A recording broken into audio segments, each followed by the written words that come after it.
मनमोहन सिंह के टाइम में यूपीए 1 में 10% का ग्रोथ आया था। 10% का growth was the trickle down effect of the policies of Vajpayee ji, which he took between 1998 to 2004.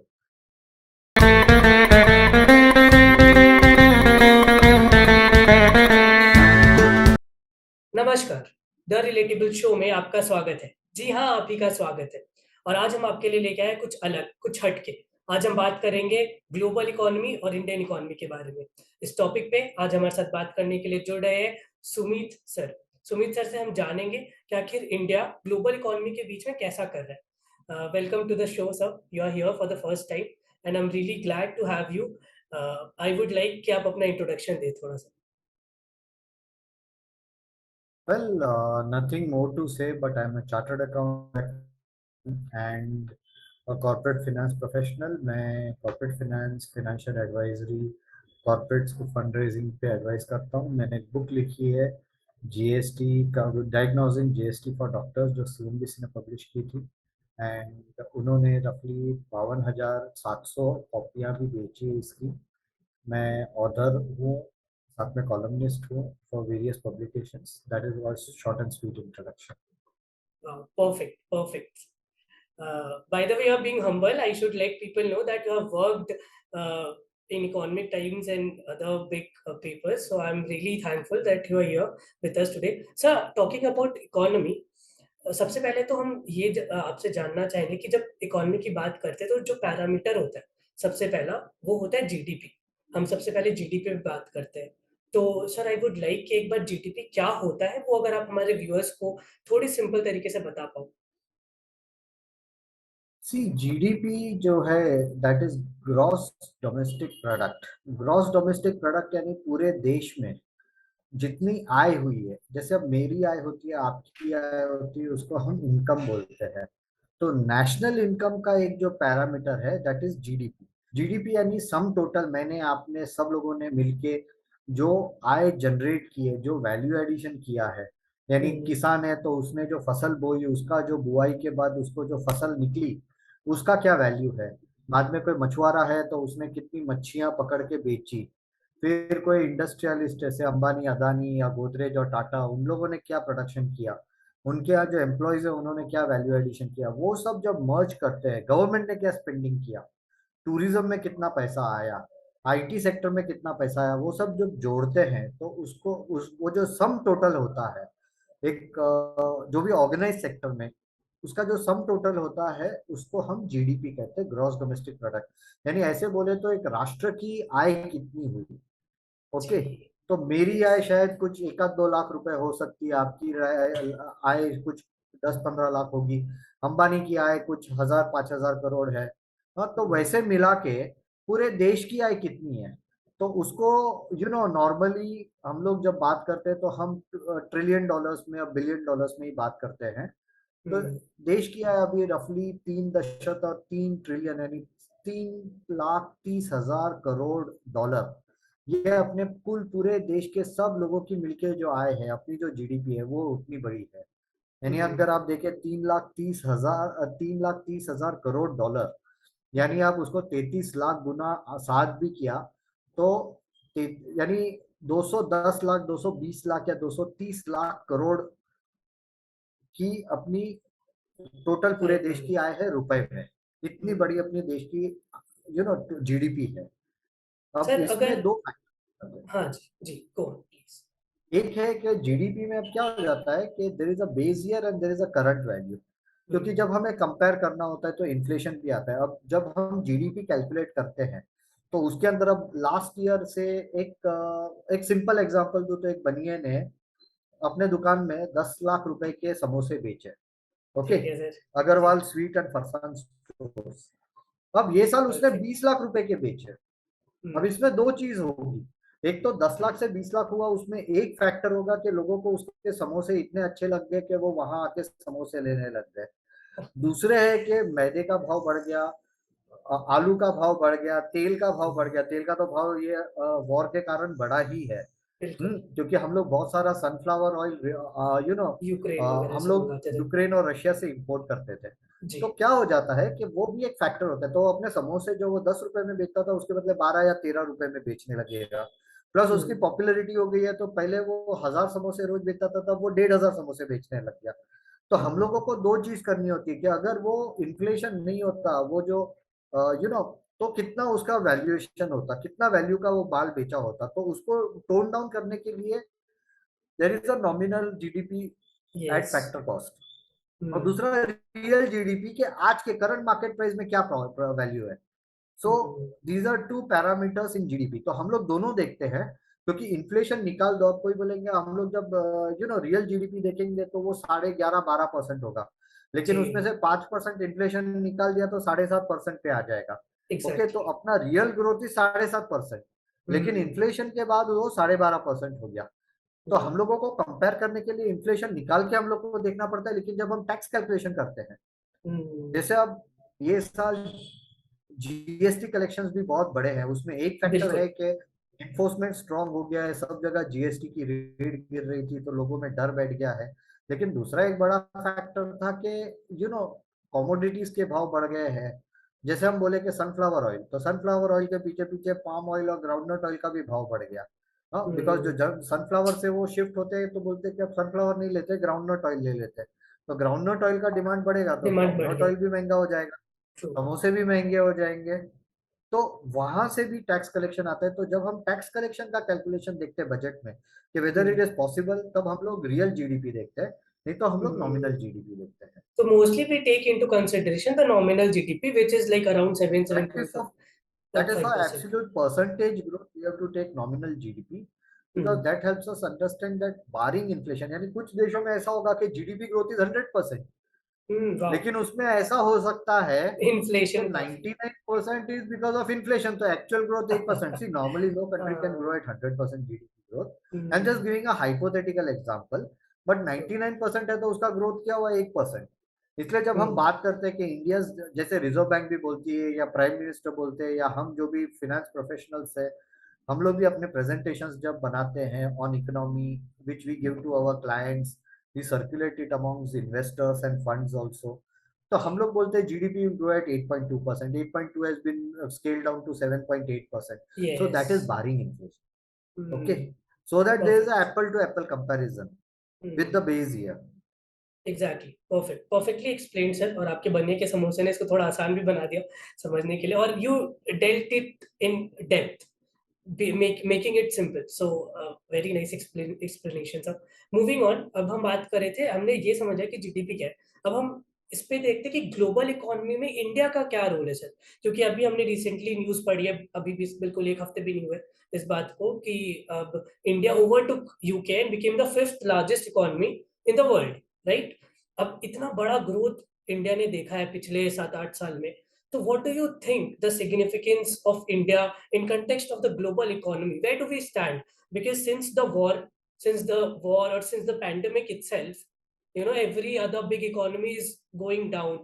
If we see China or USA, उनका तो ग्रोथ परसेंट 1.3 है, यूएसए का। चाइना का 0.4% पे चल रहा है ना। यूके यूके जबकि पॉपुलेशन कम है और उनका मतलब इकोनॉमी भी छोटी है, उसके बाद भी दे आर ग्रोइंग अराउंड 2.9% पे।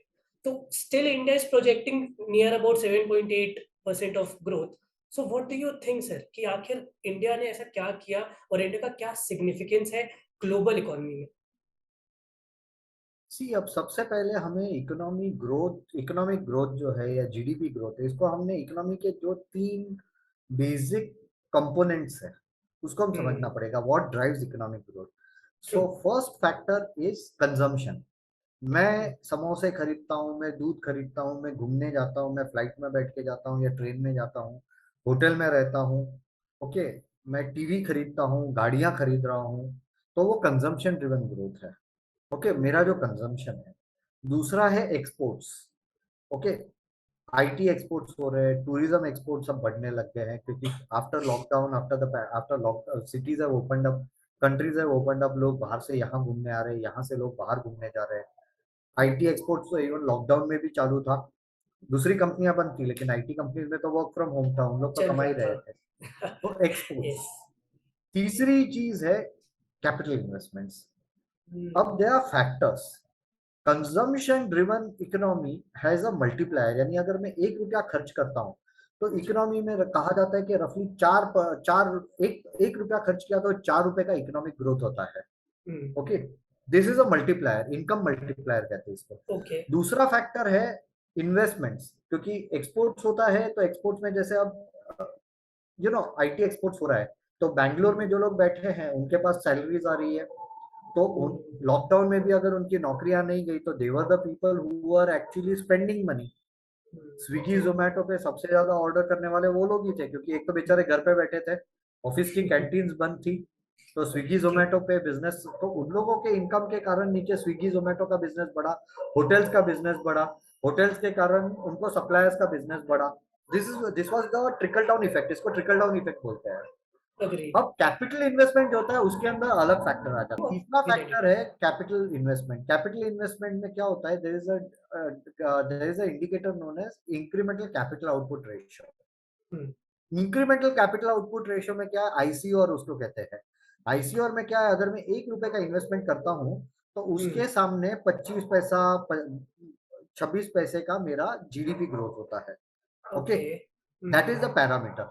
तो Hmm. अब हम लोग का सबसे पहले देखें तो यूएस यूके की पॉपुलेशन क्या है, हमारी पॉपुलेशन क्या है।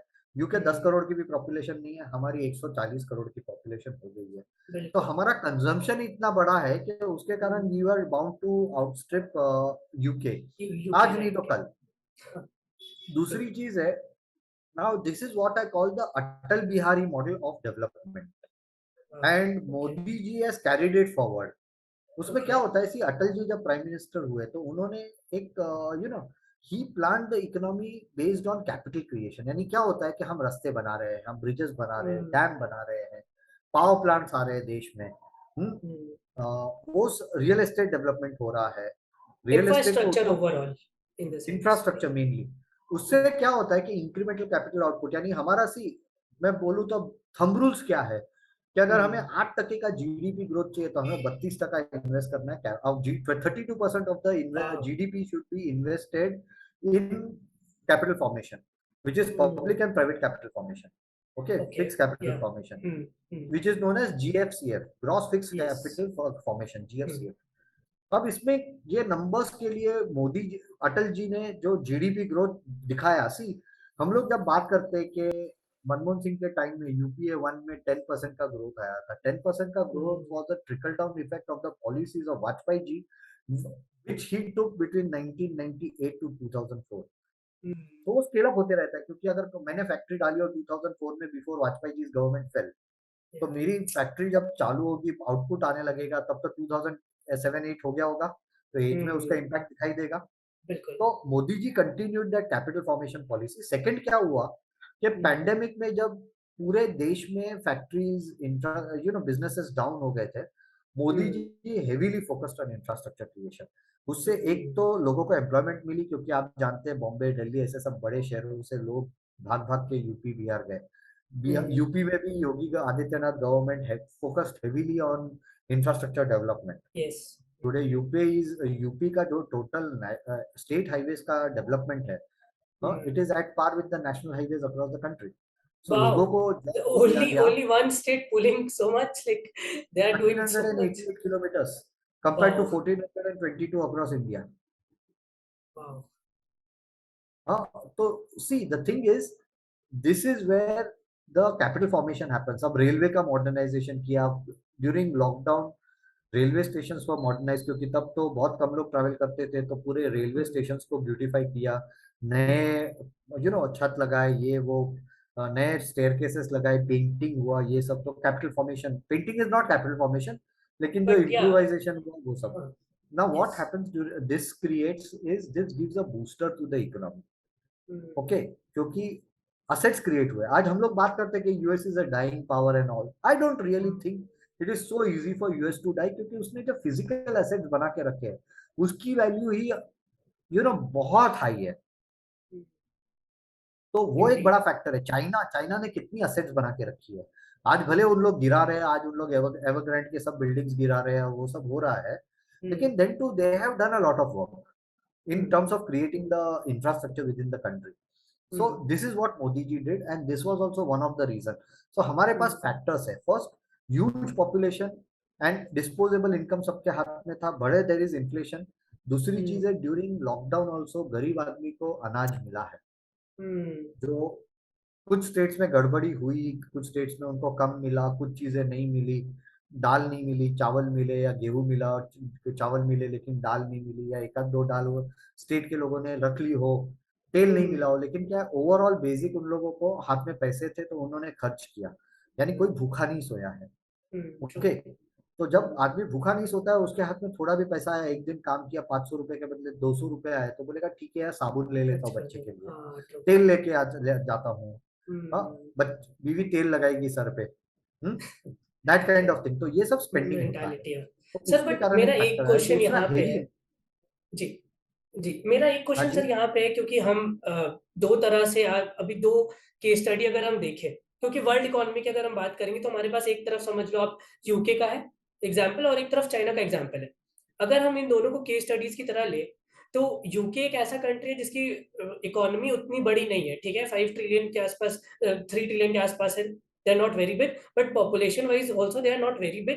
तो ठीक है, आपने ये बताया कि कंजम्पशन नहीं बढ़ी, तो इस वजह से we were suppose to outgrow them. I totally get it. But when coming to China, China has that, they won't face the consumption problem because they have that population with them.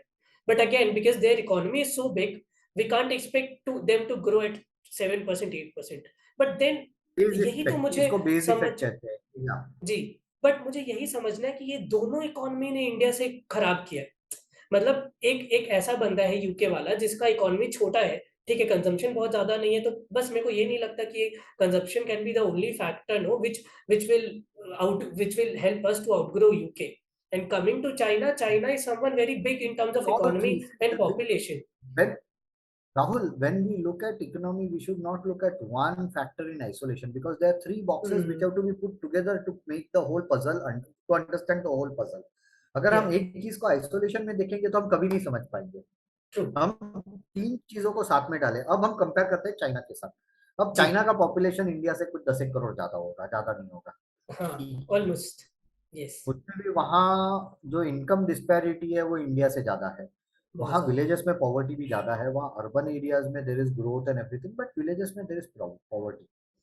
Villages में तो even only the people in villages that are loyal to communist party, वहाँ के लोग urban areas में आके अच्छी income कमा सकते हैं. That is the kind of restrictive economy it is. जबकि यहाँ तो गांव में कोई भी हो, बॉम्बे में तो समाजवादी पार्टी का भी वोटर आ सकता है, कांग्रेस का भी वोटर आ सकता है, बीएसपी का भी वोटर आ सकता है, और एआईएमआईएम का भी वोटर आ सकता है. ऐसी कोई रिस्ट्रिक्शंस नहीं है कि ये वोटर नहीं आ सकता बॉम्बे में. And so for all the cities. Okay. तो India is a open economy, but I am not getting into that side. But what happens is कि चाइना के पास जो बेस है एक्सपोर्ट्स का. I'll give you one example. मेरे dad was in the business of machine tool before he closed down the business and retired. Sure. Okay. Yeah. Okay. अब India में पूरी ग्राइंडिंग व्हील करके एक प्रोडक्ट होता है. Grinding wheel industry full, and all the largest players, वो सबको मिला लो, जितनी कैपेसिटी है, जितने प्रोडक्ट्स, सब प्रोडक्ट्स मिला लो, सब प्लांट्स मिला लो, उतनी कैपेसिटी का तो सिर्फ एक व्हील बनाने का एक फैक्ट्री थी चाइना में. Now you imagine the scale of production they do. Yeah. You imagine the scale of exports. जितना हमारा इंडिया का एक्सपोर्ट नहीं होता, तो चाइना उससे कई गुना ज्यादा एक्सपोर्ट करता है. So उनका इकोनॉमी का साइज बड़ा है because they are also exporting in that huge quantity. They are right now the factory of the whole world. They are the factory. So they are supplying to Europe, they are supplying to America, they are supplying to India, they are supplying to so many countries. So it is bound to be the kind of economy is bound to be big because they are getting money from all over the world. अभी उनके यहाँ slow down का effect आने लग गया, but that is not the subject of this discussion. We can have a separate discussion of the economic issues of China. We don't want to discuss that. But when we are looking at it, आज भी China क्यों आगे है? Because of the scale, the size. उन्होंने consumption बढ़ाया, उनके यहाँ lifestyle improve हुई. मैं जब ईस्टर्न यूरोप घूमने गया था लॉकडाउन के पहले, तो मैंने देखा कितने चाइनीज दिखाई दे रहे थे. मैं जब मालदीव में कंसल्टिंग कर रहा था for a very huge group in India, one of the biggest groups in India, वहाँ चाइनीज ऐसे ही प्लेन भर के चाइनीज आते थे घूमने के लिए. अच्छा. हाँ, वो भी wide body jet and coming on Male airport. So point being के उन लोगों के पास उतना डिस्पोजेबल इनकम था विच आल्सो हाँ। Increases their spending and that helps in the GDP growth, plus उनके इतना एक्सपोर्ट्स, ऊपर से उन्होंने इतना बड़ा इंफ्रास्ट्रक्चर बूम क्रिएट किया था जिसके कारण आज उनके यहाँ बैंकिंग क्राइसिस क्रिएट हो गई है। ओके, सो उन्होंने वो सब किया क्योंकि उनको नंबर्स बढ़ाने थे। जैसे अपने यहाँ मनरेगा यूज किया मनमोहन सिंह गवर्नमेंट ने सिर्फ जीडीपी ग्रोथ के लिए, ठीक तो है। जीडीपी ग्रोथ चाहिए तो ठीक है बोरो करो और मनरेगा में हाँ, बढ़ा बांटते दो। रहो पैसे। अब मनरेगा में जब पैसे बांटे तो क्या हुआ, जो गरीब किसान जो ना मजदूर था उसको 180 के बदले 100 रुपए मिलेंगे, बीच के 80 90 रुपए 80 रुपए गायब हो जाते। वाले पॉलिटिशियंस और कॉन्ट्रैक्टर्स खा जाएंगे।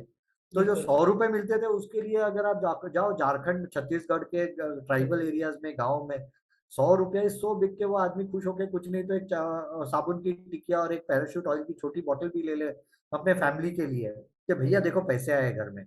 ओके, और कंपेयर टू दैट ये जो जो बीच में आड़तिए थे जो पॉलिटिशियंस थे उन लोग बाइक्स लेते थे। If you see during Manmohan Singh government era the sale of bikes and cars increase, SUVs increase, yes. Right, क्योंकि पैसा कहाँ लगाएंगे। जो बीच में 90 90 रुपए लेते 80 रुपए लेते हैं पर लेबरर, वो पैसा कहाँ लगाएगा, वो बाइक खरीदेगा। जो छोटा वाला बिचौलिया होगा वो बाइक खरीदेगा, बड़े वाला होगा वो एसयूवी खरीदेगा। So this is how the हाँ, economy was agree. Growing. Hmm. But sir यहाँ पे तो ये फिर मैं ये भी आपसे पूछूंगा कि अगर ऐसा था तो अभी बीजेपी गवर्नमेंट में भी आपने एग्जांपल दिया कि हम बैठा के हमने खिलाया है उनको, जिसकी वजह से ठीक है आपका ये पॉइंट था कि उस टाइम पे परचेजिंग पावर उनकी बढ़ी और उन्होंने कोविड के टाइम पे हेल्प कर दिया हमें। But don't you think कि even at this time also such things happen where you know such kind of corruptions happen और such things happen where जहाँ लोग नीचे के तबके को हम फ्री में चीजें बांटते हैं जिसकी वजह से कहीं ना कहीं ये जो जीडीपी ग्रोथ हम देख रहे हैं ये भी उसी तरह का तो नहीं है कि हमने क्योंकि 80 करोड़ लोगों को फ्री नहीं में नहीं ऐसा खिलाया नहीं है, बैठा के। इसमें क्या है राहुल। जी। नहीं राहुल, यहाँ एक चीज देखनी चाहिए। सबसे पहले let us go into the history of MNREGA. What is okay. The history of MNREGA. Hmm. जब महाराष्ट्र में 90 अर्ली 1960s में बैक टू बैक ड्राउट्स आए थे, हम्म। अकाल हुआ था, हम्म। तो यहाँ एक आचार्य विनोबा भावे करके एक गांधीयन रिफॉर्मर, जी। जी। उन्होंने बोला, उन्होंने तब गवर्नमेंट को प्रपोजल दिया कि ये गरीब लोग क्या करेंगे, उन लोग के तो हम्म। 2 साल 3 साल से फसल खत्म हो रही है, उनको इनकम तो उनके हाथ में होना चाहिए, और उनको अगर हम ऐसे ही छोड़ दिया तो वो शहरों में आ जाएंगे, उसके बदले उनको गांव में ही रहने दो। तो उन्होंने शिट। प्रपोजल क्या बनाया, जो मराठवाड़ा और वो सब पूरा पश्चिम महाराष्ट्र का एरिया है, कि आप हम्म। वहाँ गवर्नमेंट बोलो कि आपको पैसा मिलेगा, आप वहाँ डैम्स बनाओ, आप वहाँ रिजर्वायर्स बनाओ, वहाँ पॉन्ड्स बनाओ, टैंक्स बनाओ, डैम्स नहीं टैंक्स, ओके, हम्म। जिसमें पानी संग्रह किया जा सके, तो यस, बारिश तो आएगी तो कलेक्ट पानी होता है। कनाल्स बनाओ जिससे बारिश का पानी वहां जाए। So that was hmm. The first rural employment guarantee scheme in the country. और उसको तब ओके। गिनीज बुक में, you know the biggest government controlled that employment guarantee scheme का रिकॉर्ड बनाया। नेचुरली जी। क्योंकि हमारा तो स्टेट, अब महाराष्ट्र तब भी 3 4 करोड़ का पॉपुलेशन था, इतने लोगों को कौन एम्प्लॉयमेंट दे सकता है। ट्रू। मनमोहन सिंह गवर्नमेंट ने उसका ब्लाइंड कॉपी पेस्ट किया। और actually if you see during Trump क्या हुआ था, ट्रम्प ने सबको जब लॉकडाउन पैंडेमिक अनाउंस हुआ तो सबको, सब गरीबों को बोला फ्री हम में। तुमको पैसा दे देंगे। हाँ। और उसके ट्रू कारण यार। डेफिसिट बढ़ गया, लोगों के हाथ में हम्म। पैसे आए तो उन लोग तो मुफ्त में एंजॉय करने लग गए। Hmm. Okay, I am not saying मनरेगा is bad, I am not saying schemes and stimulus are not required, लेकिन it should be in force majeure cases. यानी हम्म। अगर आदमी का पूरा फैमिली काम नहीं कर पाता है क्योंकि एक्सीडेंट हो गया, तो उसको जब तक वो टाइम में उसको मुफ्त में खाना दिया जा सकता है। लेकिन उसको बोले तुम्हें हम्म। रोज मुफ्त में खाना दिया जाएगा, रोज पैसे तुम्हें मुफ्त में मिलेंगे और तुमने कुछ काम नहीं करना है, जैसे यूनिवर्सल बेसिक इनकम वाला फंडा है, गेटिंग ये तुम बोल नहीं गेटिंग द सकते। डिफरेंस या यू बेसिकली मीन वो सिचुएशन पे मैटर करता है। वो कोविड वाली सिचुएशन अलग थी एग्जैक्टली, और एक लॉन्ग टर्म प्रोलॉन्ग चीज पे अगर आप फोकस करोगे उसी तरह से तो अप्रोच बदल एग्जैक्टली। जाता है, रिजल्ट्स बदल जाता है। Moving on sir, coming to the global economy, I am getting the point कि ठीक है हम एक चीज आइसोलेशन में नहीं दे सकते और बहुत कंटेक्स्ट होते हैं चीजों को, but we are seeing big countries, big economies falling down. Suppose like for example UK is one of them which has fallen almost. उनकी इकोनॉमी अभी बहुत सफर कर रही है। हम अगर अपने पड़ोसी को देखेंगे तो बांग्लादेश, उनको सब बोल रहे थे कि यार बहुत अच्छे से ग्रो कर रहा है बट वो भी सफर कर रहे हैं। Pakistan is a gone case, Sri Lanka is a gone case, Nepal has suffered a very big blow recently, but India has stayed and is growing in a good pace. So my point here is apart from that capital formation, what policies have India taken after, especially after the pandemic era, you know, where especially 2019 में तो हमारी economy dip मार रही थी, being very honest. हमारी economy before pandemic अच्छी नहीं थी, in fact we were having a dip, but after pandemic India ने ऐसा क्या किया कि we are on a growth track, whereas every big country or every country nearby us is falling. So how do you see it and how do you interpret this? Okay, इसमें सबसे पहले when we compare it with China with Bangladesh, Sri Lanka और Pakistan, we are not a apple to apple comparison.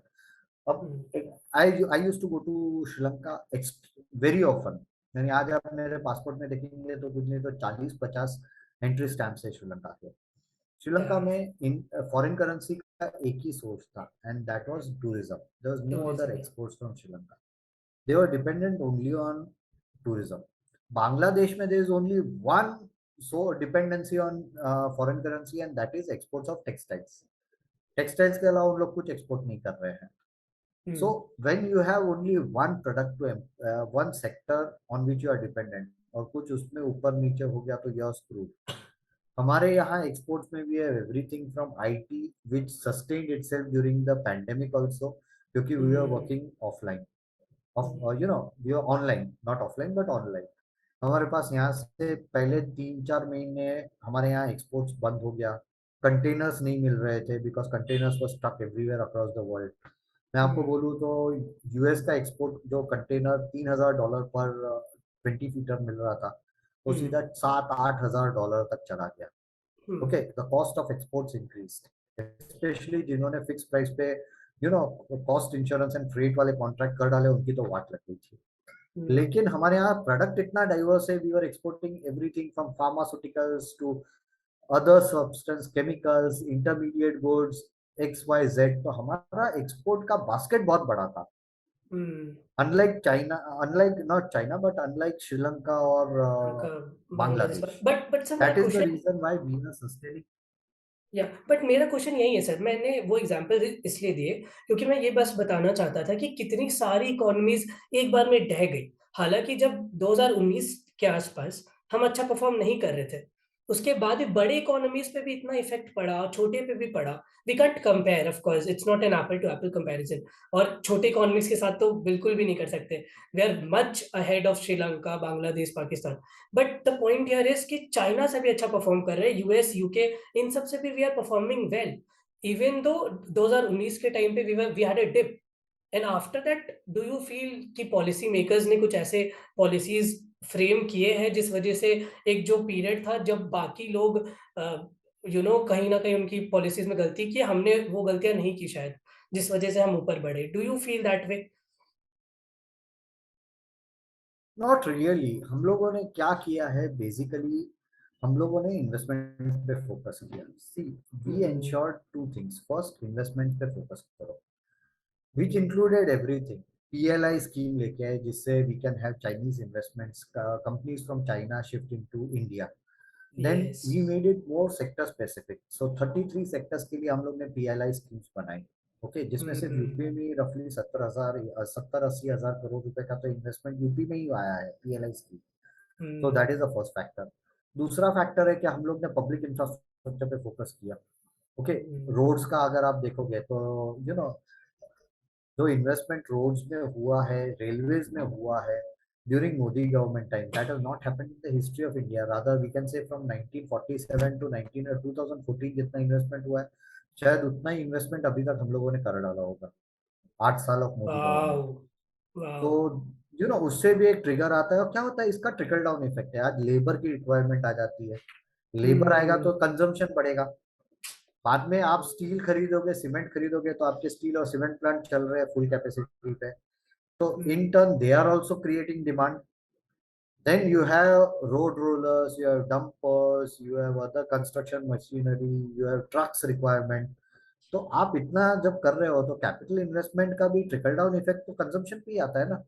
हम्म. आज एक truck driver है, उसको अगर पता चल गया, या कोई एक बंदा है वो सिर्फ ट्रक भाड़े पे दे रहा है, ओके, फॉर कंस्ट्रक्शन साइट.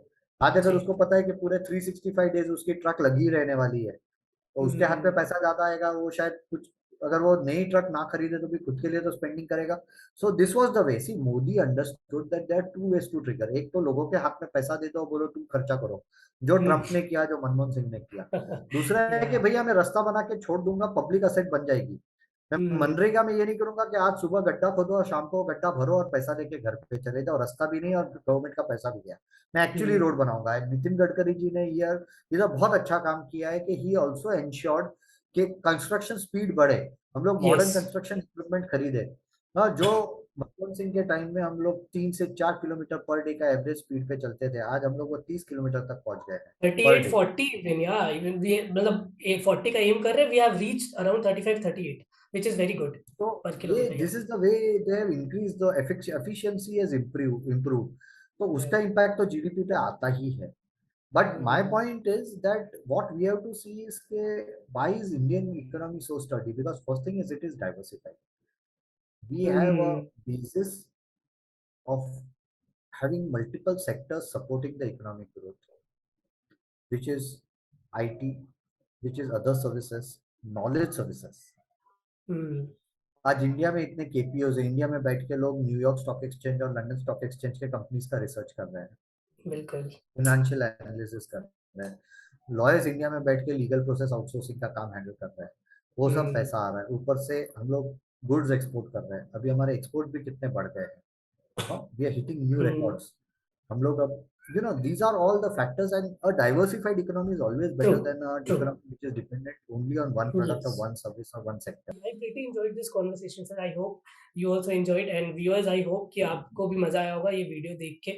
अगर मजा आया है तो प्लीज हमारे चैनल को सब्सक्राइब करें, हमारे फैमिली का पार्ट बने, हमारे इंस्टाग्राम, फेसबुक पेजेस पे जाएं, उनको फॉलो करें और हमारे साथ जुड़े। जय हिंद।